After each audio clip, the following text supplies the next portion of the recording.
Dark cinematography, emotional background score, savage action scenes එක්ක මේක Marvel ෆෑන්ස්ලාට වෙනම එක්ස්පීරියන්ස් එකක්.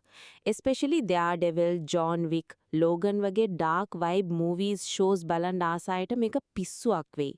ෆ්‍රැන්ක් කැසල් එහෙමත් නැත්නම් අපි කවුරුත් දන්න ද පනිෂර් කියන්නේ තමන්ගේ ආදරණීය පවුල අහිමි වීමේ දැඩි වේදනාව නිසා නීතියෙන් ගැලවෙන අපරාධකරුවන්ගෙන් අනුකම්පාවකින් තොරව පලිගන්නා සුවිශේෂී චරිතයක්. මේ නිර්මාණයෙන් දිගහැරෙන්නේ ඔහුගේ ඒ කුරිරු පලිගැනීමේ ගමනේ තවත් එක් තීරණාත්මක ඒ වගේම අවසාන සටනක් විය හැකි මෙහෙයුමක් ගැනයි. තමන්ගේ අතීත මතකයන් විශේෂයෙන්ම මියගිය දියණියගේ හඬ මනස පුරා දෝංකාර දෙද්දී අපරාධකරුවන්ගේ ලේ පිපාසයෙන් පෙළෙන ෆ්‍රැන්ක්ගේ මේ අලුත්ම මෙහෙයුම කෙබඳු වේවිද? ඔහුට මේකෙන් පස්සෙවත් සාමාකාමී ජීවිතයක් ගත කරන්න හැකි වේවිද? හිතලා බලන්න. දැන් ෆ්‍රැන්ක් ගොඩක් වයසයි. අවුරුදු ගණනාවක් තිස්සේ කරපු සටන් නිසා එයාගේ ඇඟ පුරාම තුවාල කැලැල්. එයාට දැන් හොඳටම මහන්සි.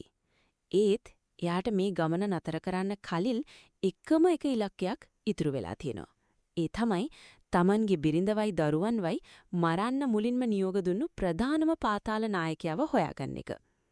මේක එසේ මෙසේ ගමනක් නෙවෙයි. මේකෙන් පස්සේ තමන්ට ආපහු ගෙදර යන්න ලැබෙන්නේ නැහැ කියන එක ෆ්‍රැන්ක් හොඳටම දන්නවා. ඒ නිසා එයා තමන්ගේ අද සුපුරුදු හිස් කබල ස්කල් තියෙන කළු පාට ඇඳුම අවසන් වතාවට ඇඳගන්නවා. තියෙන ඔක්කොම ආයුධ ටික ලාස්ති කරගෙන එයා තමන්ගේ අවසන් ගමන පිටත්වරෝ. සතුරන්ගේ බලකොටුවට කඩාගෙන වදින ෆ්‍රැන්ක් වෙඩි උණ්ඩ වැසි මැදින් තමන්ගේ ඇඟෙන් ලේ ගලද්දීත් කිසිම ගාණක් නැතුව ඉස්සරහටම යනවා. එයාගේ හිතේ තියෙන්නේ එකම එක අරමුණක් විතරයි. අන්තිමේදී තුවාල වෙලා ලේ පෙරාගෙන ඉන්න ෆ්‍රැන්ක් තමන්ගේ අවසන් සතුරා ඉස්සරහට යනවා. සතුරා කොච්චර ජීවිතේ ඉල්ලලා බැගෑපත් උනත් පනිෂගේ ශබ්දකෝෂයේ සමාව කියලා දෙයක් නම් නැහැ. මේක නිකම් වෙඩි තියාගන්න ක්‍රියාදාම කතාවක් නෙවෙයි. මේක තමයි පවුලේ ආදරය අහිමි වුණු මිනිහෙක්ගේ කඳුළු, කෝපය සහ අවසානයේදී මරණයෙන් හෝ ඔහුට ලැබුණු නිදහස ගැන කියවන අපූරු සටහනක්.